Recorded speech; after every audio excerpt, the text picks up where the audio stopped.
pouvons nous contenter de sceller le sort des générations futures, nous qui sommes encore capables d'agir. Mais l'écologisme est une lutte pour les droits humains, pour la liberté, pour la vie. Alors j'espère contribuer un peu à la machine à penser de demain, avec ma voix, mes mots, avec vous, et grâce au débat que l'on provoque souvent dans notre entourage, nous, les hérétiques verts carencés en B12. Oikos, c'est la maison en grec. Parce que la maison n'est pas celle dans laquelle on s'enferme pour ne pas voir les problèmes du dehors, mais celle qui respire avec nous et qu'on appelle terre. Parce qu'avec elle, on peut construire un grand foyer, inclusif, bienveillant, moins riche de superflu et davantage empli d'humanité. Oikos est à la racine du mot écologie, comme nous sommes à la racine de ce nouveau foyer. Nous vivons dans un monde aux crises multiples, et si elles sont devenues normalité, c'est sûrement nous, humains, qui sommes en crise. Oikos est une feuille de brouillon, une boîte à idéal, un sac à colère au service de l'écologie. On parle de nos peurs, de nos espoirs, de nos révoltes, à nous, les gens qui pouvons encore faire basculer le monde. Qu'on soit désillusionnés ou utopistes, on est toutes et tous pleins d'angoisse, mais une liberté immense s'étale devant nous. Alors laissons nos pensées envahir l'espace sonore pour se battre contre le plus grand danger de notre temps, l'indifférence. Dans Oikos, on explore les bourgeons et les branches, les feuilles mortes et la sève d'un nouvel arbre de vie. Bonjour, c'est Soldat Petit Pois. Bienvenue sur Oikos, saison 2, épisode 5.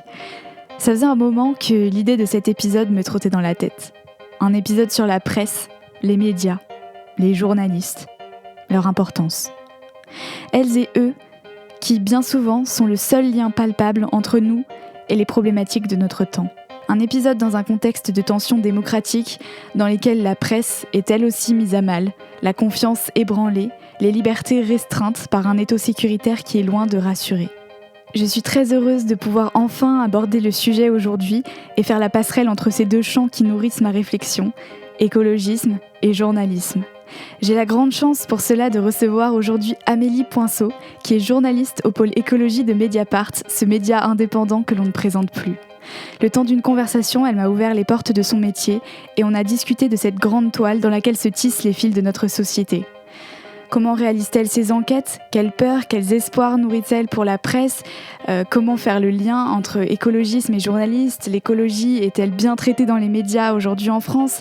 Bref, on a discuté de beaucoup de choses. Je vous souhaite une très belle écoute. Salut Amélie. Bonjour Charlotte. Je suis ravie de t'accueillir sur Oikos. C'est trop sympa de me prêter un peu de ton temps. On va essayer de l'utiliser à bon escient. Et du coup, pour commencer, est-ce que tu pourrais te présenter à nos auditrices et nos auditeurs ? Oui, alors je m'appelle Amélie Poinceau, je suis journaliste, je travaille à Mediapart depuis quelques années maintenant, ça doit faire pas loin de 7 ans. Voilà, et je travaille sur l'écologie, mais je crois qu'on va en reparler. Petite question assez libre d'interprétation. Quelle est la parole que tu portes ?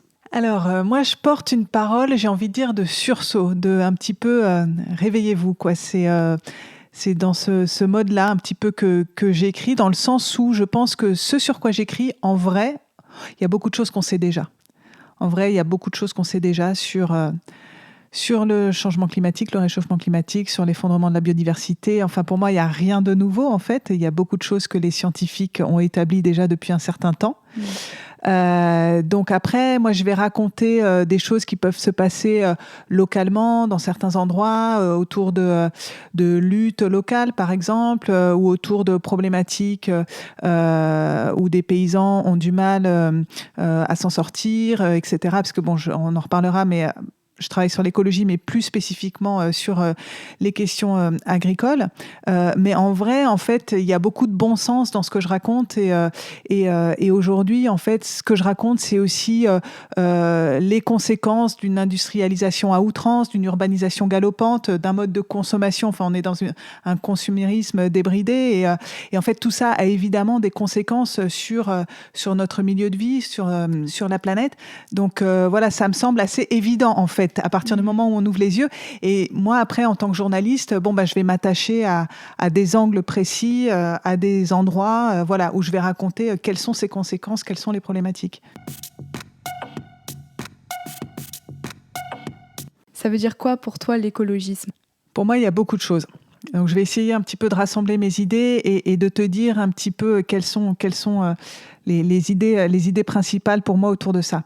D'abord, pour moi, il s'agit de renverser en fait un rapport de force qui est très défavorable actuellement à l'écologie, enfin qui peut-être l'a toujours été, mais bon, j'ai pas assez peut-être d'antériorité sur ces sujets-là pour en juger. Mais en tout cas, aujourd'hui, dans les politiques qui sont menées, dans les choix économiques qui sont faits, que ce soit au niveau politique, institutionnel ou au niveau des entreprises et des multinationales, en fait, il n'y a rien d'écologique. Là où je trouve qu'il y a des choses écologiques, c'est peut-être au niveau local, certaines mairies, certaines municipalités, à un certain échelon, il y a des gens qui font avancer l'écologie. Mais sinon, au niveau national et a fortiori au niveau international, on est actuellement dans un rapport de force qui nous est très, très défavorable. Donc, pour moi, en fait, aujourd'hui, faire de l'écologie, c'est essayer de renverser ce rapport de force. Donc, pour moi, il y a quelque chose de très politique et ça passera pas sans une mobilisation générale, en fait, enfin, des mouvements sociaux, des prises de conscience très, très, très partagées, en fait. Donc moi, je ne crois pas du tout à l'écologie du petit geste, du geste quotidien, de ce qu'on peut faire chacun. Évidemment qu'on le fait. Enfin, c'est-à-dire que moi, évidemment que l'écologie, ça va aussi avec une certaine cohérence et un certain mode de vie ou en tout cas certains choix que j'essaye de faire, parce que faut pas se leurrer non plus. Dans la société dans laquelle on vit, c'est difficile d'être cohérent jusqu'au bout. Donc c'est forcément des petits arrangements ou en tout cas des choix qu'on essaye de faire dans un univers qui est quand même contraint. Pour moi, il ne s'agit pas non plus de faire des leçons de morale et de dire faut faire ci, faut faire ça, ou au contraire, faut arrêter ceci ça, ou arrêter cela, parce que c'est vrai qu'on est plutôt quand même dans ce registre-là. Il s'agit, pour moi en tout cas, aujourd'hui, de renoncer à certaines choses. Mais bon, c'est pas du tout un renoncement triste et comment dire, en tout cas, c'est pas malheureux. Mais en tout cas, par exemple, le fait de plus prendre l'avion, pour moi, c'est important. Le fait d'essayer de ralentir à différents niveaux, en fait. Évidemment, moins consommer d'énergie, mais moins consommer en général. Enfin bon, il y a tout un tas de choses, mais ça relève vraiment de choix individuels qui vont absolument pas changer l'avenir de la planète. C'est plus une histoire de... En fait, moi, mais bon, on y reviendra peut-être plus tard, mais moi, au bout d'un moment, pour moi, c'est important si on défend certaines idées, d'être un minimum cohérent sur un plan individuel. C'est plus une histoire d'être raccord un petit peu avec ce qu'on défend. Mais après, j'ai bien conscience que les choix que je fais dans ma vie n'ont aucun impact. Non, il nous faut des choix radicaux, des choix politiques qui emmènent la société bien au-delà de la somme de nos petits choix individuels. Donc, pour moi, il y a de ça aujourd'hui, en tout cas dans l'écologie que je défends, et je crois que j'avais une autre idée à te soumettre aussi, qui est que pour moi, en fait, si on est écologiste aujourd'hui, c'est aussi avoir conscience qu'en fait, les politiques actuelles qui sont absolument pas écologiques sont aussi défavorables aux plus pauvres et aux plus précaires d'entre nous. Et pour moi, c'est important aussi d'avoir conscience de ça et de pas...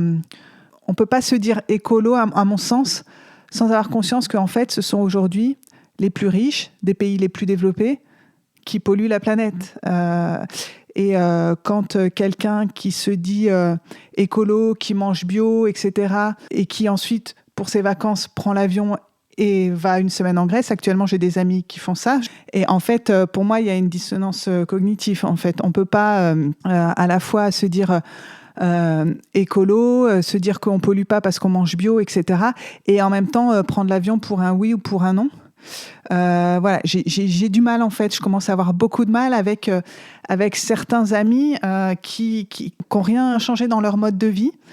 Donc pour moi, il y a aussi un truc important, c'est que en fait, écolo, c'est pas une étiquette, quoi. C'est un truc qui t'engage quand même, et c'est pas un truc dont tu peux te vanter, te dire ouais, moi je suis écolo, toi tu es pas. En fait, c'est un processus aussi. Moi, je pense que je vais être là-dedans jusqu'à la fin de ma vie sans avoir jamais la certitude d'y être arrivé, entre guillemets, quoi. Ouais. Moi, il y a un autre élément dans l'écologie pour moi qui est important, c'est de pas se laisser berner en fait par les discours. et notamment par le greenwashing qui est quand même devenu très très puissant en fait. Et on s'en rend même plus compte par moment. Donc, en fait, pour moi, être écologiste, ça va avec un regard critique sur les messages qu'on nous envoie. Et vraiment, il faut déconstruire en fait tous les labels. On est entouré de labels, de marques de fabrique, de trucs. Et en fait, souvent, ça cache bien des choses.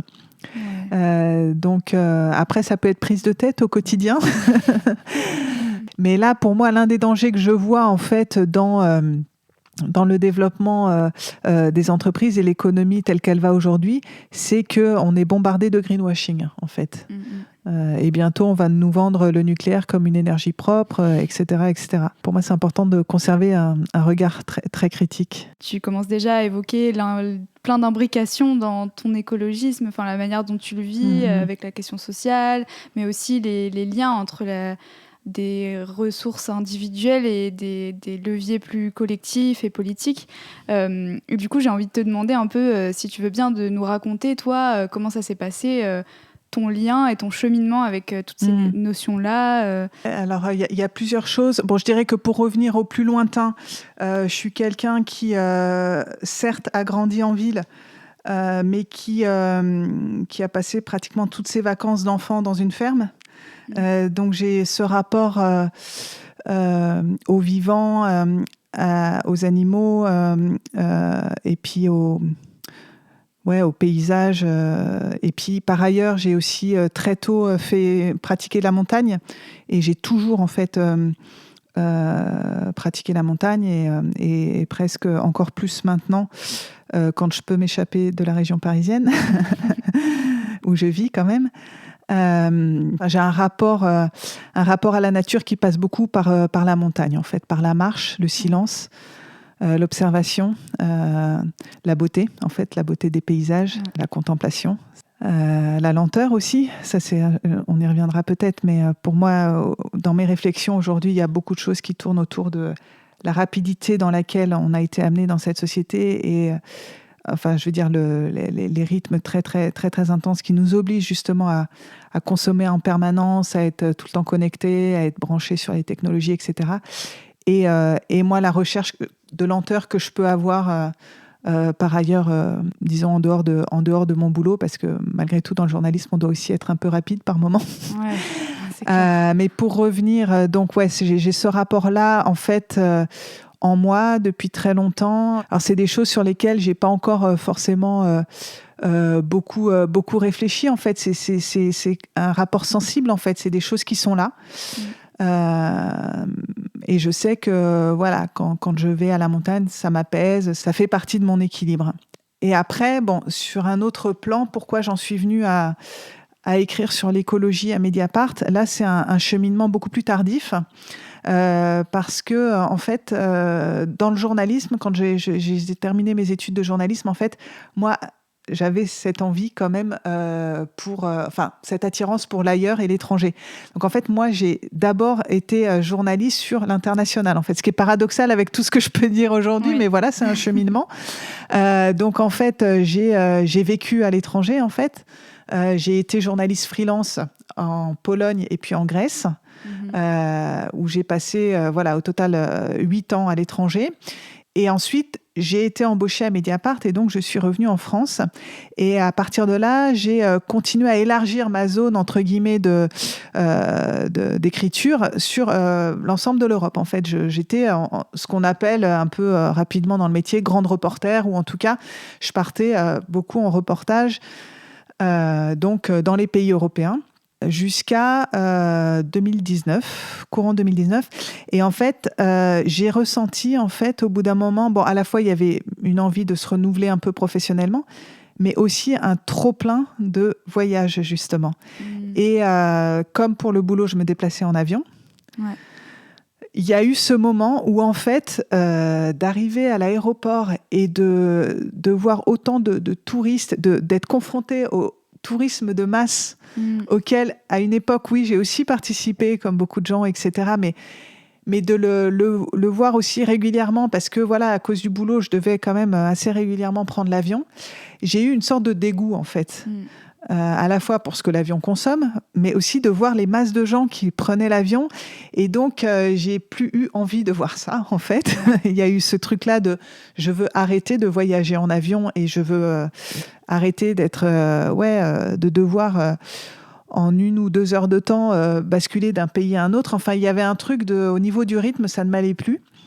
Et voilà, et ça a été lié à une prise de conscience évidemment écologique.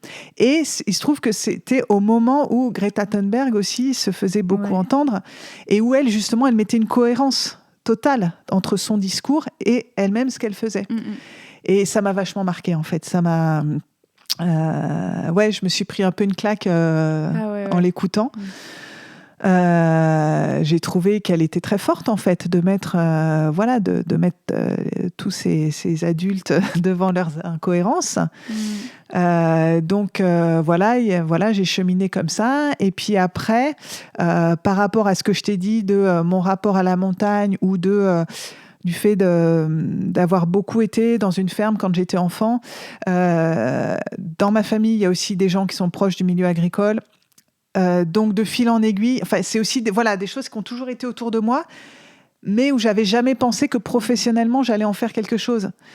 Mais là je me suis rendu compte qu'en fait il y avait un énorme truc à faire en fait, et surtout à Mediapart. Alors j'ai envie de dire surtout dans la presse nationale, parce que déjà dans la presse généraliste, je veux dire, il y a très peu de journalistes qui connaissent bien les questions agricoles.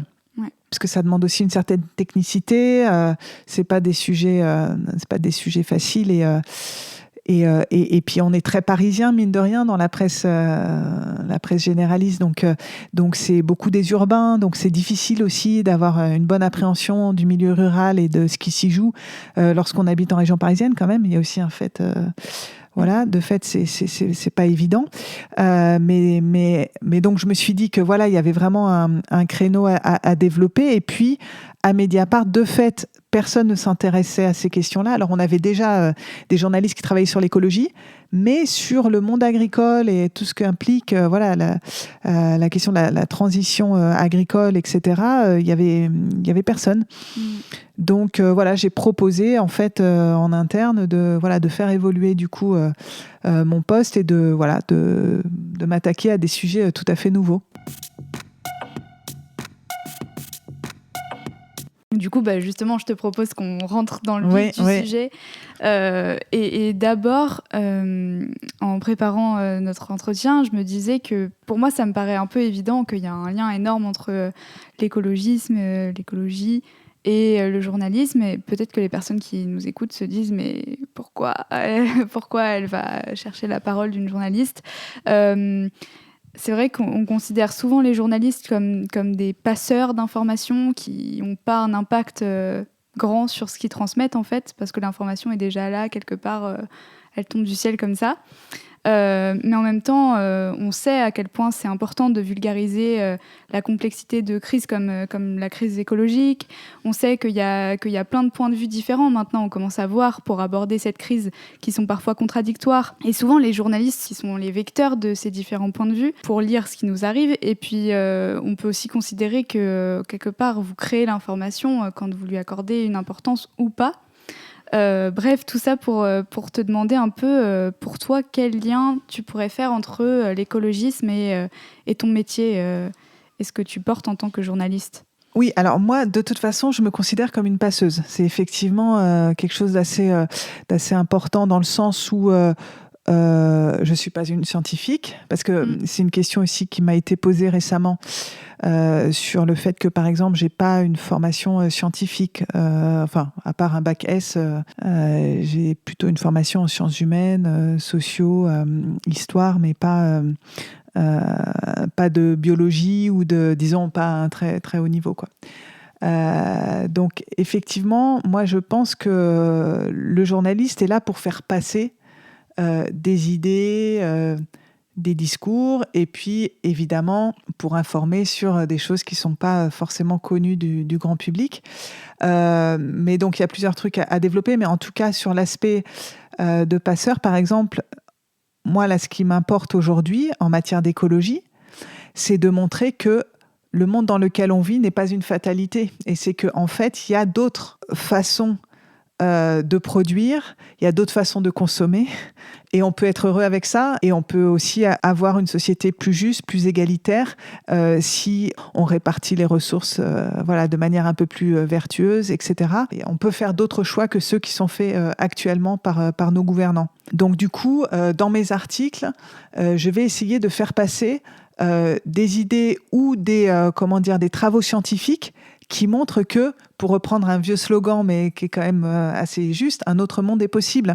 Et par exemple, dernièrement, j'ai mis en évidence en fait des travaux scientifiques qui ont été menés, enfin qui sont menés actuellement par tout un tas de chercheurs sur l'agroécologie à grande échelle. On peut produire aujourd'hui, en fait, à l'échelle de l'Europe, à l'échelle de la France, mais a fortiori à l'échelle de l'Europe, en fait, de manière vertueuse, sans pesticides, sans engrais azotés. Donc, on peut produire en fait des aliments sans polluer outre mesure les sols et l'environnement et sans tuer, comme on le fait aujourd'hui, les pollinisateurs, etc., à cause d'un usage vraiment immodéré de pesticides. Et on peut obtenir des bons rendements, on peut arriver à nourrir une grande population. Parce que jusqu'à présent, ce qu'on entendait, c'était les agriculteurs bio, c'est très bien, ils peuvent produire dans leur ferme, etc. Mais c'est pas ça qui nourrira la planète. Et en fait, si, il y a plein de scénarios, de modélisation aujourd'hui qui travaillent justement sur ça, sur comment produire à grande échelle sans utiliser de produits chimiques.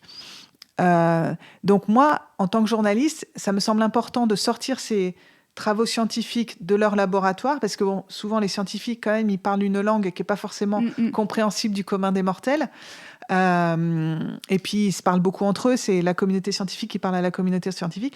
Donc là, je considère que le journaliste a vraiment un rôle de passeur, dans le sens où on peut transmettre au grand public et faire connaître les résultats de ces travaux-là, qui peuvent aussi aider à la décision politique. Donc, en ce sens-là, effectivement, je me considère comme une passeuse.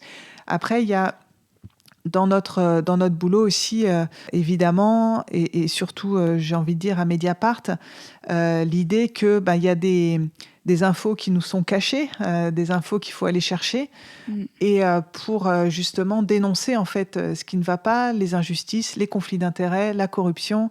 Et ça, dans l'écologie, il y a un tel lobbying en fait, que ce soit pour le climat ou pour l'agriculture, l'agro-industrie. Il y a un tel lobbying des grandes entreprises qu'il y a énormément de choses qui se font en toute opacité, avec beaucoup de fric, et où là on a un rôle de citoyen, en fait, de citoyenne, lorsque nous on accède à certaines informations, de les transmettre, parce que justement, pour revenir un petit peu à ce que je disais tout à l'heure, il faut se réveiller, quoi. En tout cas, c'est intéressant parce que souvent, on a plutôt tendance à voir cette deuxième partie dont tu parles, de dénonciation, etc. Et en même temps, c'est riche aussi d'entendre parler d'un journalisme aussi qui propose des alternatives, justement, parce que souvent, à force de discuter avec des écolos, j'ai tendance à remarquer qu'on est un peu déprimé parce qu'on commence maintenant tous à connaître à peu près le problème, et même si on n'a pas les informations exactes sur qu'est-ce qui se trame exactement dans notre dos, on commence à comprendre que c'est pas reluisant. Mais on a très peu, en fait, chacun et chacune, d'imaginaire de ce à quoi un monde meilleur pourrait ressembler, si c'est possible d'être écologiste, si on peut encore basculer les choses, etc. Et donc, je pense qu'effectivement, c'est un rôle du journalisme qui, je sais pas, j'ai l'impression que c'est moins exploité que ces dénonciations qui sont aussi super importantes, quoi. Mais du coup, c'est intéressant. En tout cas, moi, dans mon travail, effectivement, raconter les alternatives, montrer qu'elles existent, qu'elles sont possibles, qu'elles sont tout à fait réalistes. C'est hyper important. Non seulement, encore une fois, dans mon rôle de passeuse et effectivement de donner des idées, mais après, c'est aussi une question d'équilibre personnel. C'est-à-dire qu'effectivement, moi, j'ai pas envie d'être déprimée. Ouais. J'ai pas envie c'est vrai que ça travaille psychologiquement de se confronter à tout ça, d'avoir tous les ordres de grandeur en tête, de connaître effectivement les chiffres, de savoir que le réchauffement va être de tel et tel degré, etc., d'en connaître les conséquences. Effectivement, on peut assez vite, oui, je pense, tomber en dépression si on n'a pas un peu de combativité et d'idées, de savoir que effectivement on peut faire autrement. Et pour moi, c'est important effectivement de pas raconter que des mauvaises nouvelles. C'est vrai que ça fait partie aussi un petit peu d'un équilibre aussi personnel, quoi. Bah ouais, j'imagine. En France, on sait, certaines personnes savent, beaucoup de gens ne savent pas, que la plupart des titres de presse sont concentrés dans les mains de quelques propriétaires. Dans ton métier se pose aussi la question de préserver une presse libre et qu'on ait l'espace en fait pour décrire ses alternatives, pour parler d'un autre possible, etc. Donc il y a forcément un lien entre tout ça et avec les crises politiques, démocratiques qu'on vit. Surtout là, on va rentrer en période de présidentielle. Du coup, je veux bien que tu nous parles un peu de ton ressenti en tant que journaliste sur toutes ces questions-là et peut-être aussi du rôle que Mediapart a joué là-dedans. En fait, pour moi, ça passe par l'indépendance, en fait. Et alors bon, c'est facile de dire ça parce que je travaille dans une entreprise qui est complètement indépendante. Donc oui, pour moi, la clé, c'est ça, c'est-à-dire être indépendant d'investisseurs extérieurs et être indépendant au niveau de la publicité. Donc nous, dans notre capital, il y en a plus, parce qu'il y en avait quand même un petit peu au début de capital extérieur, mais il y en a plus. Et puis, il n'y a pas de publicité. Et ça, effectivement, c'est devenu extrêmement rare. Bon, ceci dit, on n'est pas les seuls, quand même. Il faut mentionner Reporter, il faut mentionner Arrêt sur Image. Bon, il y a quelques sites. Souvent, c'est une économie, d'ailleurs, plutôt sur Internet. Qui est quand même une économie plus facile que les imprimeries papier, etc. C'est pour ça que notre modèle y tient. Nous, on est financé que par les abonnements. Donc, on peut écrire sur tout ce qu'on veut. Il n'y a pas de pression si on s'attaque aux intérêts d'une multinationale, d'une grande banque ou sur, évidemment, les politiques. Et c'est précieux, oui. C'est difficile autrement de faire un journalisme d'enquête, je pense, lorsqu'on travaille pour une boîte qui est liée à des groupes industriels. Enfin, des groupes même militaro-industriels, j'ai envie de dire, comme Dassault. Voilà, c'est vrai que moi, je ne me verrais pas travailler dans ce type de médias. J'avais envie de parler un peu de la notion de lanceur ou lanceuse d'alerte, qui revient pas mal, on l'entend beaucoup, et peut-être que ça vaudrait le coup de la définir un petit peu, et de parler à toi en particulier, parce que sur tes sujets, donc l'agro-industrie, etc., il y a une pression extrêmement forte des lobbies. Comment tu fais, toi, dans ton travail, pour faire face à ces pressions-là et pour réussir à dénoncer des situations qui sont graves? Est-ce que tu as peur parfois? Est-ce que comment tu te sens par rapport à ce milieu-là? Alors, moi, j'ai donc ça fait 2 ans, un peu plus de 2 ans que je travaille spécifiquement sur l'agriculture et l'agroalimentaire. Donc, j'ai pas encore eu à subir beaucoup de pression. J'en ai eu au moment, en fait, j'ai fait une enquête sur la FNSEA, donc le syndicat majoritaire agricole, qui est sorti en février 2020, juste avant le début du Covid.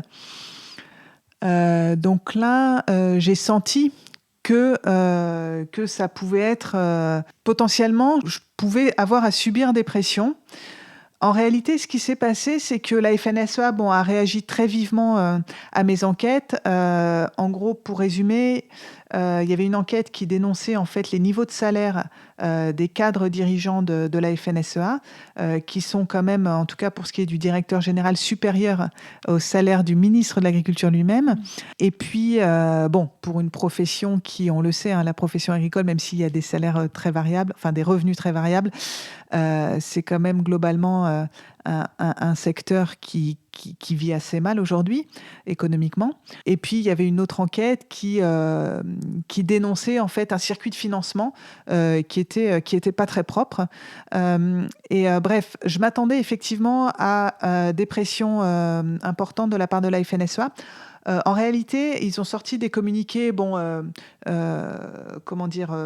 critiquant notre manière de faire, notre manière de travailler, mais ils ne démentaient aucune de mes infos, parce que mes infos étaient solides. Ils ont menacé de porter plainte, ils n'ont jamais porté plainte. Donc, au final, en fait, la pression a été toute relative. Et par ailleurs, ils visaient Mediapart et non Amélie Poinceau. Donc, j'ai pas eu à subir ce qu'ont subi entre-temps des collègues comme Morgane Lage en Bretagne ou Inès Léraud sur les algues vertes, où elle, ça fait des années qu'elle travaille sur les impacts de l'agriculture industrielle en Bretagne. Et en plus, elles sont sur place. Donc, elles ont affaire à des pressions qui les visent personnellement. Et là, c'est beaucoup plus dur à vivre. Moi, la différence, c'est que je ne suis pas implantée dans une région. Pour l'instant, en tout cas, je suis en région parisienne. Ouais. Donc, j'ai par ailleurs, je pense aussi, l'entreprise Mediapart qui me protège. Mine de rien, le fait de travailler pour Mediapart, oui, ça protège aussi. Je pense que pour les journalistes freelance, c'est beaucoup plus difficile. Et c'est d'ailleurs beaucoup plus courageux pour elles de travailler sur ces sujets-là, parce qu'effectivement, elles n'ont pas une grosse structure qui les défend et qui les protège derrière. Et dernièrement, il y a eu aussi des pressions importantes exercées contre des journalistes dans les Bouches-du-Rhône, sur un sujet sur lequel j'ai travaillé par ailleurs, mais justement, j'ai travaillé sur ce sujet-là en étant à Paris, donc je n'ai pas subi de pression directement. C'est sur l'exploitation de la main-d'œuvre immigrée, en arboriculture notamment, dans les Bouches-du-Rhône et Vaucluse, Var. Enfin, il y a vraiment des trucs très, très crado qui se passent dans ces coins-là, où en fait, ils font venir une main-d'œuvre clandestine, plus ou moins, souvent sud-américaine, qui passe par des boîtes d'intérim espagnoles et qui détournent en fait la directive travailleurs détachés européenne pour faire venir ces gens-là et les faire travailler vraiment dans des conditions à la limite de l'esclavagisme, en fait. Et il y a eu une équipe de, je ne sais plus si c'était Cache Investigation ou Envoyé spécial, qui a fait un reportage là-bas. Et ils ont été littéralement agressés physiquement par un de ces exploitants agricoles qui est en cause et qui d'ailleurs est poursuivi par la justice pour l'exploitation de la main-d'œuvre immigrée et aussi pour des conditions d'hébergement insalubres, etc. Enfin, c'est vraiment un dossier judiciaire assez lourd. Et les journalistes ont été agressés. Donc ça va assez loin. Moi, j'ai pas eu à subir ça pour l'instant.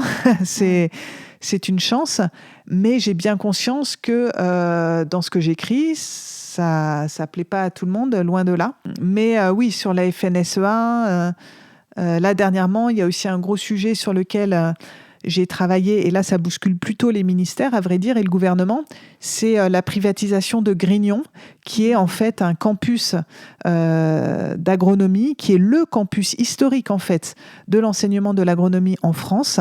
C'est un château, c'est autour tout un tas de bâtiments, mais surtout des terres agricoles et une forêt. En tout 300 hectares. Ça se situe dans les Yvelines et en fait, ça appartient à l'école publique d'AgroParisTech, qui est une école qui forme les ingénieurs agronomes. Et cet endroit, donc, est privatisé. Il est en cours de vente, enfin, il est dans un processus de vente à un promoteur immobilier qui s'appelle Altarea Cogedim. Et en fait, je suis ce dossier depuis plusieurs mois maintenant. Et donc, j'ai révélé pas mal d'infos autour de ce dossier, et notamment le prix de cette privatisation, les conditions de cette vente, etc. Et donc là, je sais que ça ne plaît pas du tout en haut lieu, enfin, au niveau du gouvernement et des ministères, parce que j'ai pu accéder à des infos qui n'étaient pas du tout censées être rendues publiques. Mais ils ne peuvent pas me menacer de quoi que ce soit. Enfin, on reste quand même en démocratie. Donc, ouais, mais justement, j'ai l'impression que de plus en plus, en ce moment, on entend un contexte de de durcissement sécuritaire qui vise aussi pas mal la presse. Est-ce que c'est quelque chose qui t'inquiète ? Est-ce que tu as l'impression que ça devient de pire en pire ou comment tu évalues ces trucs-là ? Oui, alors il y a des choses évidemment qui empirent. Moi, pour ce qui me concerne, parce que je veux pas trop parler sur des trucs trop généraux, évidemment, les violences policières qui ont touché, entre autres, les journalistes. Bon, il y a plein d'aspects, mais qui sont davantage couverts par des collègues. Moi, ce qui m'inquiète plus sur l'écologie, sur le journalisme par rapport à l'écologie, c'est pas tant le pouvoir politique, même s'il y a des choses qui restent très opaques et c'est dérangeant de ne pas pouvoir avoir accès à certaines infos. Mais non, moi, ce qui me dérange, c'est plutôt comment les entreprises, en fait, se ferment. Et moi, ce qui m'inquiète, en fait, c'est la façon dont les entreprises communiquent pour ne rien dire. Et pour surtout pas faire sortir des infos. En fait, ce qui devient difficile pour moi aujourd'hui, c'est l'enquête, l'investigation auprès des entreprises. Parce que tu parlais tout à l'heure des lanceurs d'alerte. Déjà, ils sont pas si fréquents, ils prennent des risques énormes. Et effectivement, si on n'a pas de lanceurs d'alerte, c'est très très difficile de rentrer à l'intérieur des entreprises et d'avoir accès à des bonnes informations. Je trouve qu'il y a énormément d'opacité et en particulier dans l'agroalimentaire.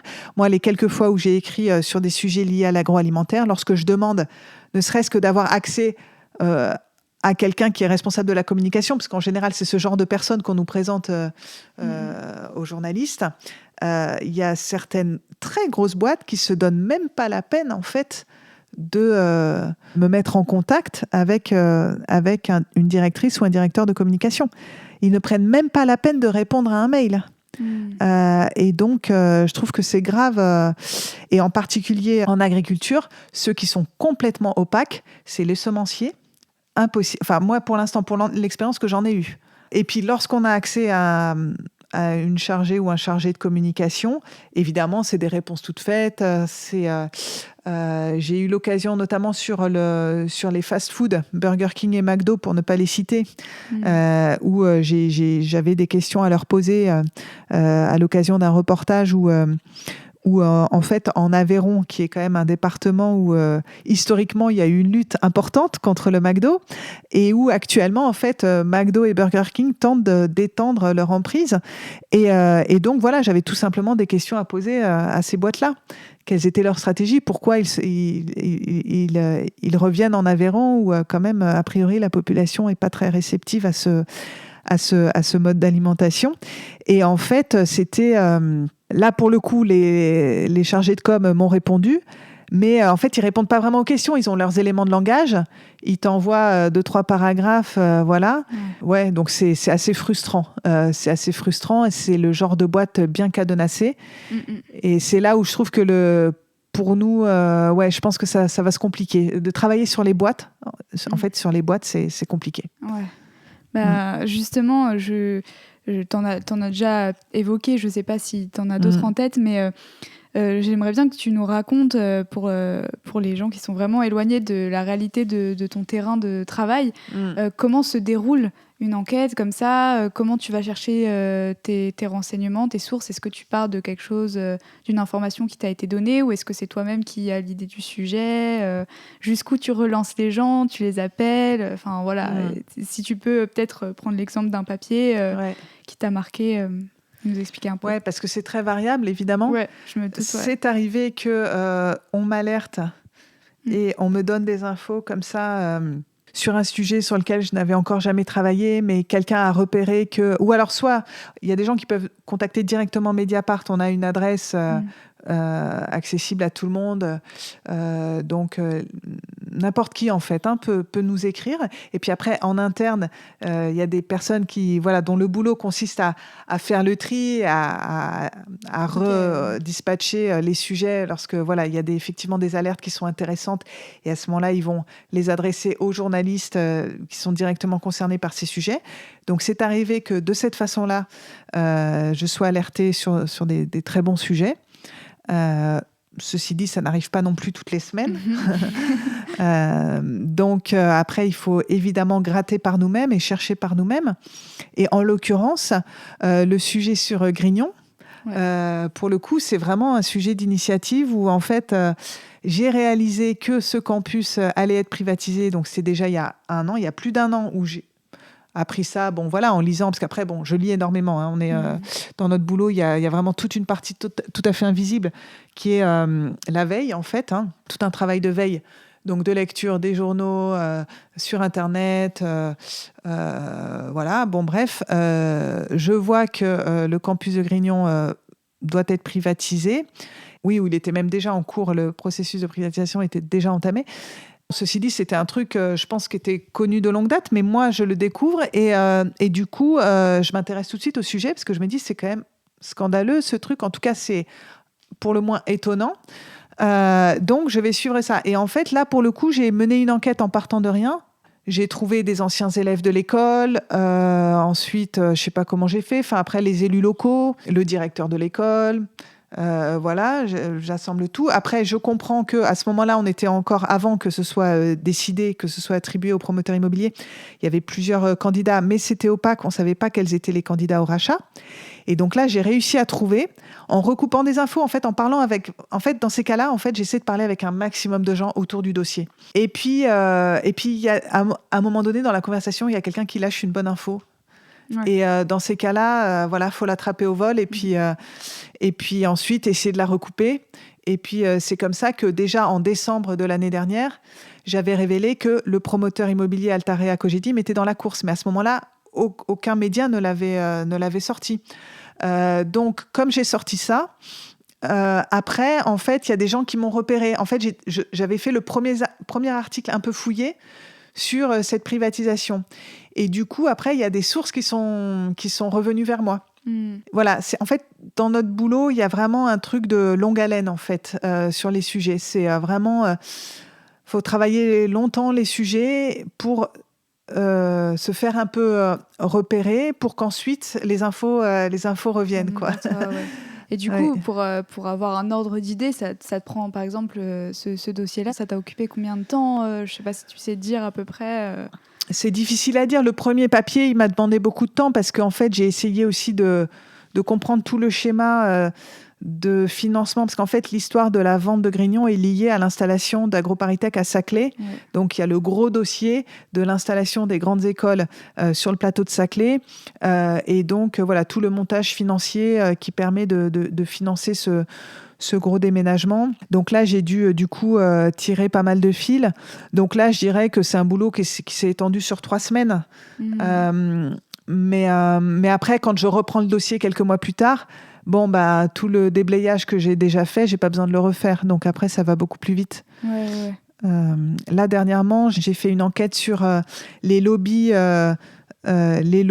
agroalimentaires à Bruxelles, au niveau du Parlement européen. Donc, c'est là qu'on retrouve d'ailleurs la FNSEA, qui fait partie, en fait, d'une confédération européenne des syndicats agricoles qui s'appelle le COPA-COGECA et qui, en fait, à Bruxelles, est très actif pour essayer d'influer le vote des députés, des eurodéputés, pour essayer de faire en sorte que la politique agricole européenne se fasse en faveur de leurs intérêts.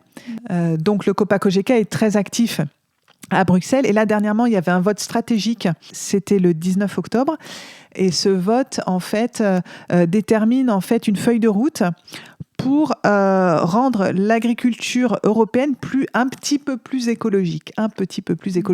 Un des objectifs de cette feuille de route, c'est de rendre 25% de la surface agricole européenne biologique. Enfin, de faire passer 25% de la surface agricole européenne en agriculture biologique.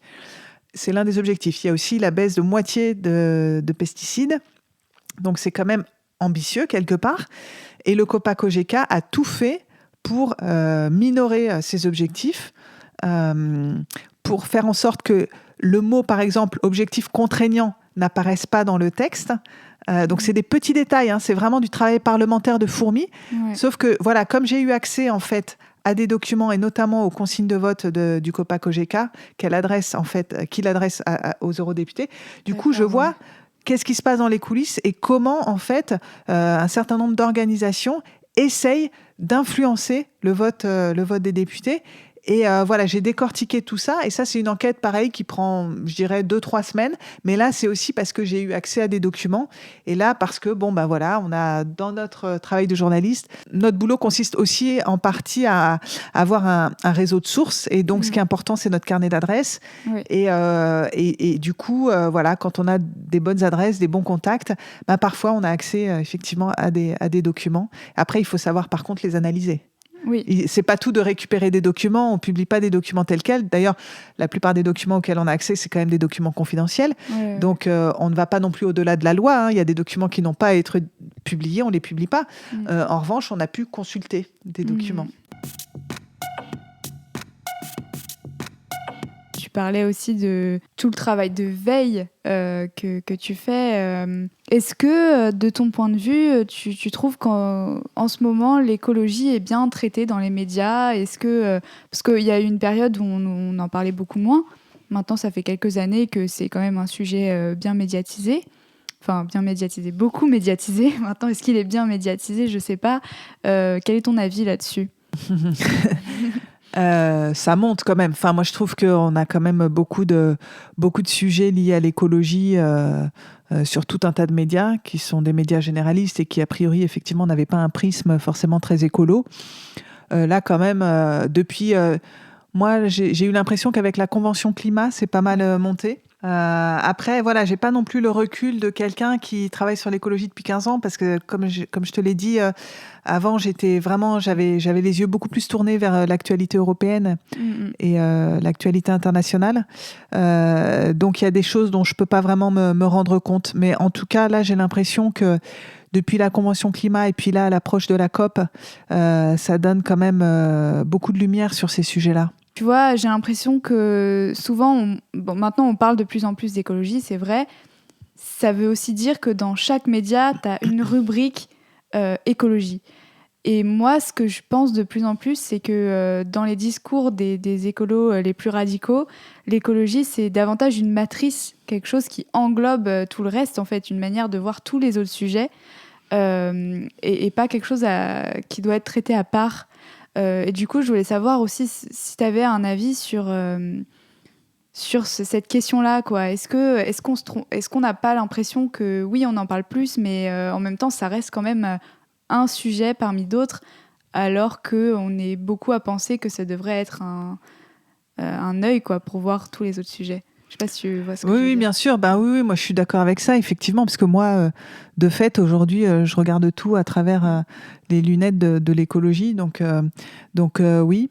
Et effectivement, je pense pas que ça doit être des sujets cantonnés à une rubrique dans un journal, et je crois pas non plus que ça doit être une rubrique tenue que par des spécialistes, en fait. Ouais. Je pense qu'on a tous... bon, déjà, quand on est journaliste, on a quand même, a priori, les compétences pour écrire sur beaucoup de sujets. En fait, ce qui nous définit quand même, à la différence justement des experts ou des scientifiques, c'est que nous, quand même, on a ce côté généraliste et touche à tout. Certes, c'est important de se spécialiser. Et de fait, moi, là, en me spécialisant depuis 2 ans, j'accède du coup à un niveau de savoir qui est hyper intéressant. Mais je pense que c'est bien aussi que ces sujets-là ne soient pas traités que par, justement, les spécialistes. Je pense aussi que, par exemple, lorsqu'on traite d'économie, en fait, parce qu'à Mediapart, on a aussi une rubrique éco-soc, enfin, économie sociale, avec des super journalistes d'ailleurs qui sont très forts en économie. Mais effectivement, je pense qu'aujourd'hui, même l'économie, en fait, on peut la lire à travers l'écologie. En fait, par exemple, lorsque on parle par exemple, du secteur de l'aéronautique qui paye très cher le Covid et enfin voilà, le Covid et tout ce qui s'ensuit a des conséquences très lourdes pour tous les gens qui travaillent dans le secteur de l'aéronautique. Dans la région toulousaine, c'est quand même une catastrophe sociale qui est en marche.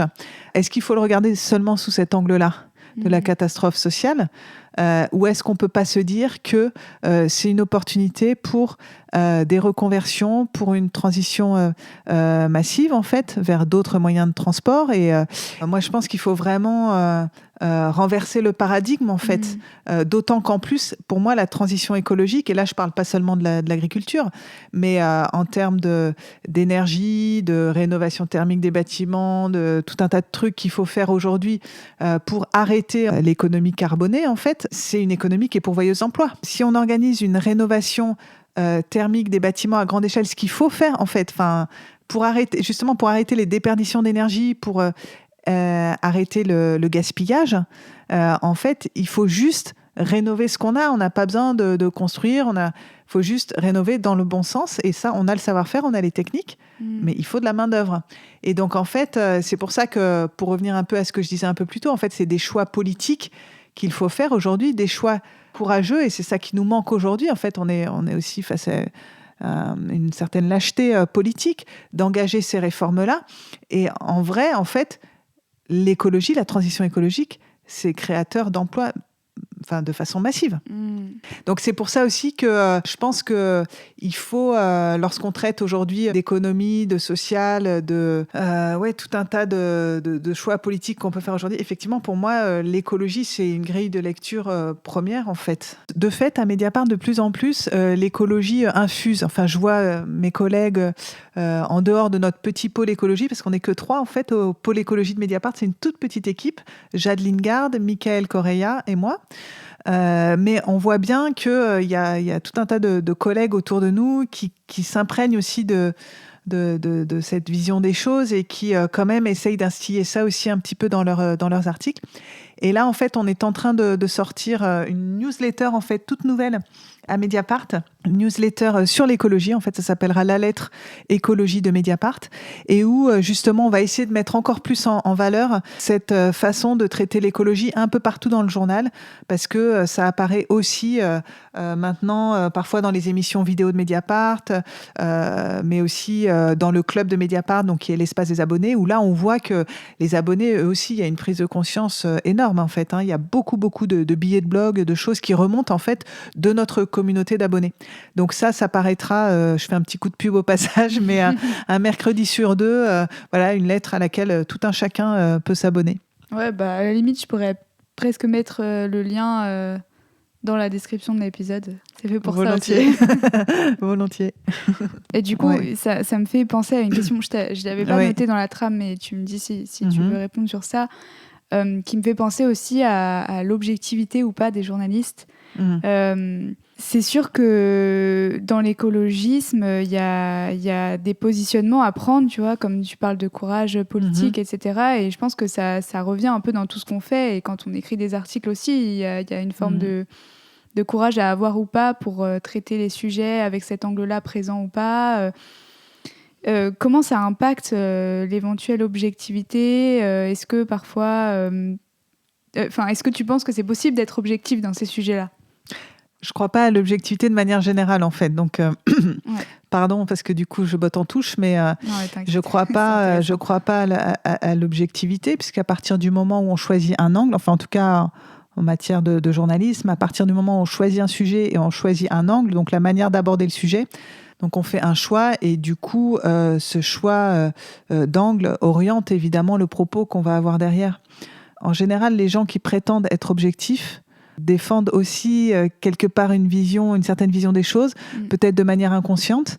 Après, je suis pas non plus militante dans mes articles. C'est pas. Par contre, dans mes articles, j'essaie de donner tous les éléments nécessaires au lecteur pour qu'il se fasse sa propre idée, son propre jugement.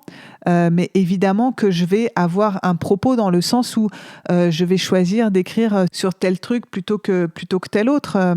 Par exemple, cet été, on a fait avec un confrère une série sur le Larzac pour raconter un petit peu ce qu'était devenu le Larzac aujourd'hui. Évidemment, on a un propos derrière. C'est de montrer que oui, il y a des choses qui sont possibles, que la gestion collective des terres, elle est possible, que l'installation des paysannes et des paysans dans un cadre collectif, c'est possible. Donc oui, je crois pas vraiment à la neutralité. Et c'est vrai qu'en plus, l'écologie, à partir du moment où on a conscience des enjeux climatiques, de biodiversité, etc. Et voilà, quand on a pleinement conscience de la catastrophe en cours, effectivement, je trouve que ça renforce un peu les engagements. Je suis hyper attachée au lien qu'on peut faire entre tous les sujets qui traversent notre époque.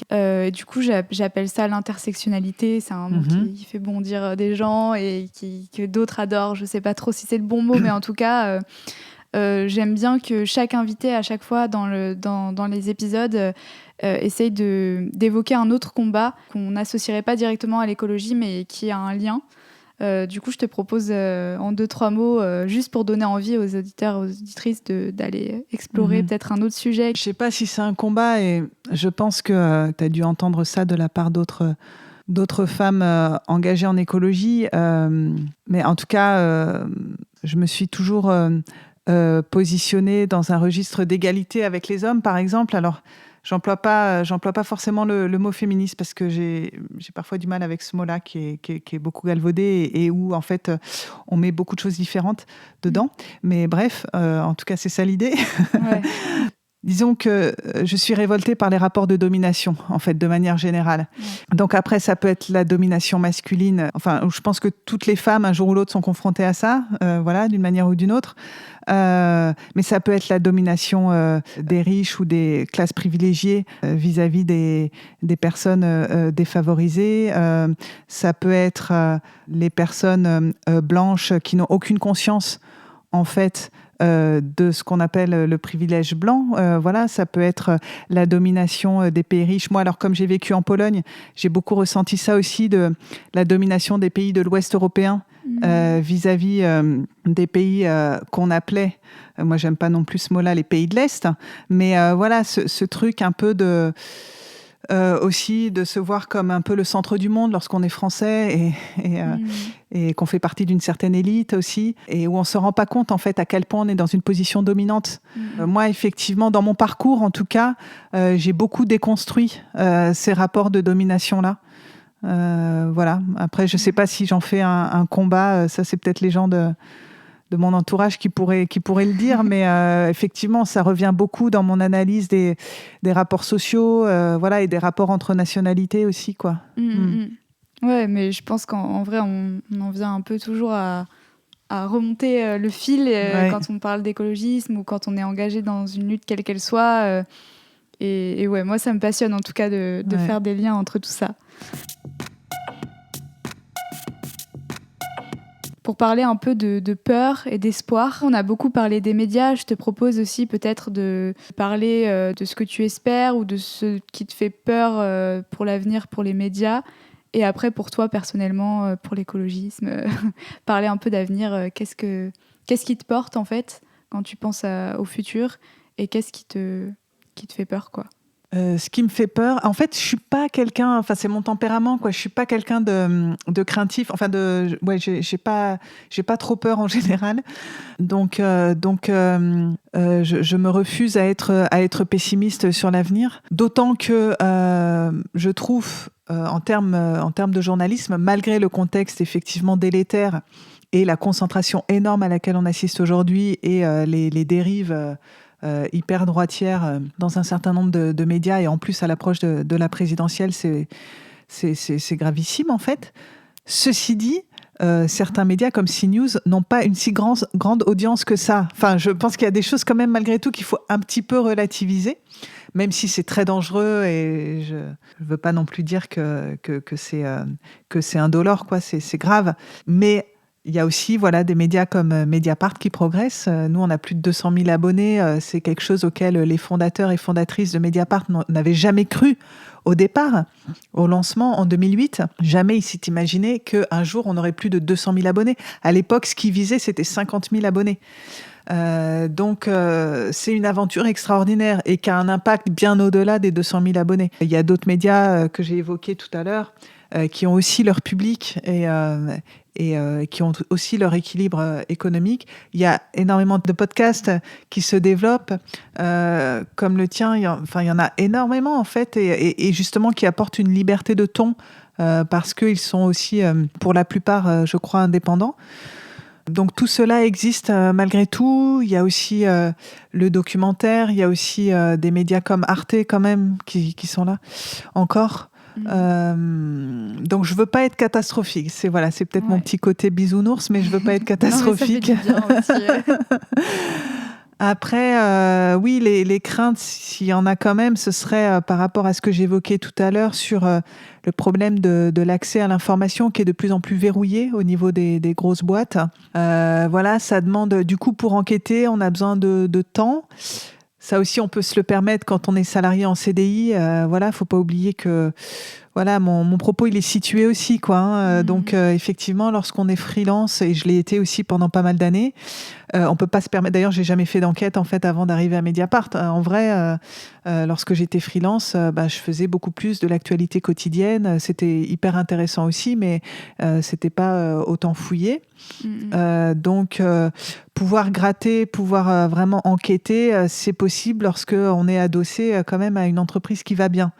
Ouais. Donc, évidemment que c'est important de pouvoir développer des structures indépendantes comme celle de Mediapart, quoi. Après, en termes d'espoir au-delà du journalisme, j'espère que les plus jeunes générations vont continuer à être combatives parce que on a besoin d'elles. Enfin, on le sent, qu'il y a beaucoup de jeunes. Moi, je rencontre vachement de jeunes hyper politisés qui me donnent de l'espoir. La question démographique aussi, c'est compliqué parce qu'on est une population vieillissante et je vois bien qu'il y a une certaine génération là qui s'est un peu endormie sur ses lauriers. Ouais. Et on a besoin de relève un petit peu. Je te remercie infiniment d'avoir partagé ta vision de l'écologisme et surtout parlé de ton travail au micro d'Oikos. Merci Charlotte. Encore un immense merci à toi, Amélie, d'avoir accepté de me consacrer un peu de ton temps, et je sais qu'il est précieux pour répondre à mes questions. Et merci à vous, chères auditrices, chers auditeurs, d'être restés avec nous tout au long de cet épisode.